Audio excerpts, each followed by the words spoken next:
pagi anak-anak kelas 9. Semoga selalu dalam keadaan sehat dan tetap semangat. Anak-anak, materi pertama kita kali ini adalah sistem reproduksi pada manusia. Nah, apa saja yang akan kita pelajari? Sistem reproduksi pada manusia yang akan kita pelajari adalah yang pertama, sistem reproduksi pada pria. Yang kedua, sistem reproduksi pada wanita. Untuk pertemuan yang pertama kali ini, yang akan kita pelajari terlebih dahulu adalah organ reproduksi pada pria dan fungsinya. Diharapkan dengan mempelajari materi ini, kalian akan tahu apa saja sih bagian organ reproduksi pria dan tentunya dengan fungsinya. Baik, langsung saja kita pelajari.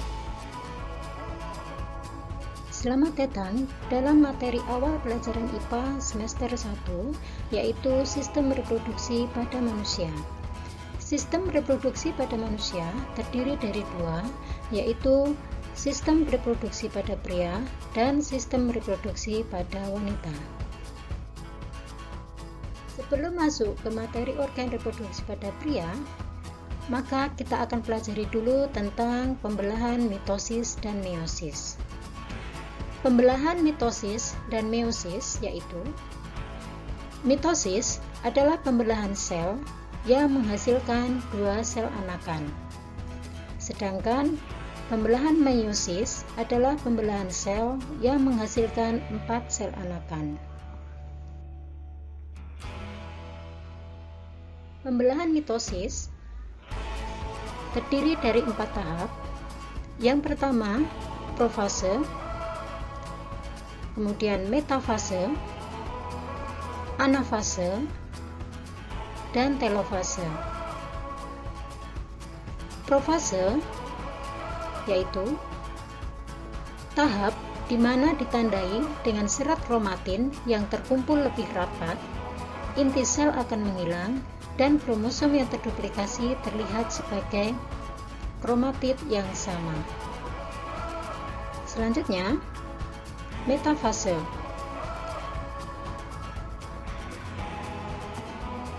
Pada tahap ini, kromosom bergerak menuju ekuator sel dan membran sel menghilang.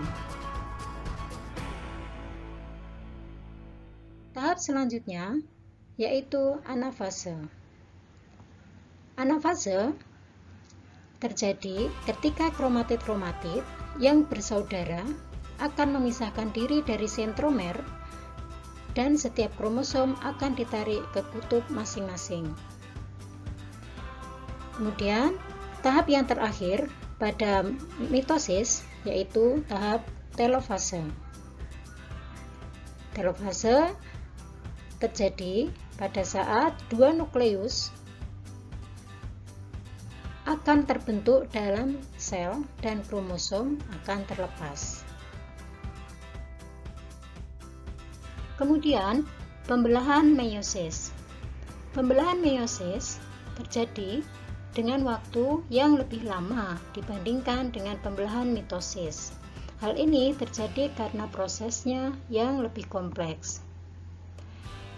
Tahapan pada pembelahan meiosis terdiri dari 8, yaitu pada tahap awal seperti halnya pada pembelahan mitosis, yaitu profase 1, metafase 1, anafase 1, kemudian diakhiri dengan telofase 1 yang membentuk 2 anakan.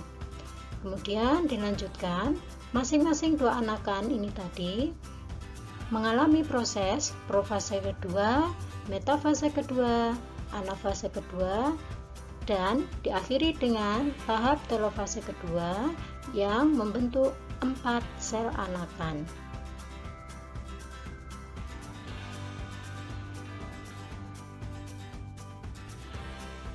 Nah, sekarang kita masuk ke organ reproduksi pada pria. Organ reproduksi pada pria terdiri dari testis, epididymis, vas deferens, penis, kemudian kelenjar reproduksi berupa vesika seminalis, kelenjar prostat, dan kelenjar chopper. Organ reproduksi pada pria, yang pertama testis. Testis adalah tempat berlangsungnya spermatogenesis atau pembentukan sel-sel spermatozoa. Bagian selanjutnya yaitu epididymis. Epididymis adalah bagian yang berlekuk-lekuk yang berfungsi untuk pematangan dan penyimpanan sel spermatozoa. Vas deferens yaitu saluran spermatozoa dari epididymis menuju ke vesika seminalis. Selanjutnya adalah bagian penis yang berfungsi sebagai alat kopulasi. Nah, bagian ini adalah kelenjar prostat. Fungsinya adalah menetralkan asam. Selanjutnya, kelenjar chopper terdiri dari sepasang berfungsi untuk menghasilkan lendir. Bagian yang terakhir yaitu vesika seminalis yang berada di belakang kandung kemih yang berfungsi untuk menyediakan energi pada spermatozoa.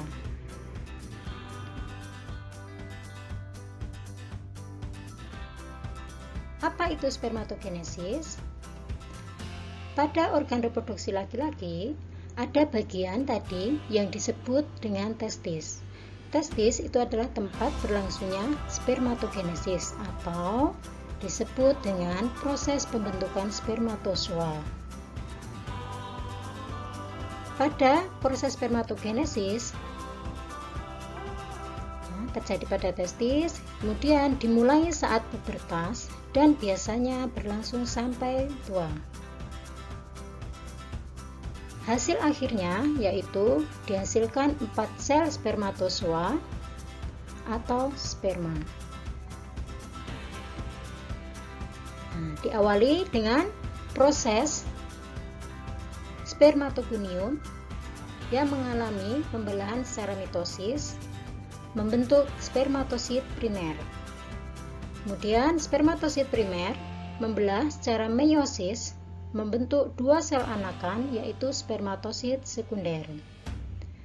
Spermatosit sekunder masing-masing membelah membentuk 4 spermatid yang akhirnya akan mengalami diferensiasi membentuk spermatozoa atau sperma matang. Anak-anak, itu tadi materi tentang sistem reproduksi pada pria dan fungsinya. Minggu depan kita akan belajar tentang sistem reproduksi pada wanita, tentu saja dengan fungsinya juga. Oke, tetap sehat, tetap semangat, dan jangan lupa kerjakan worksheet yang sudah saya share di Google Classroom. Assalamualaikum warahmatullahi wabarakatuh.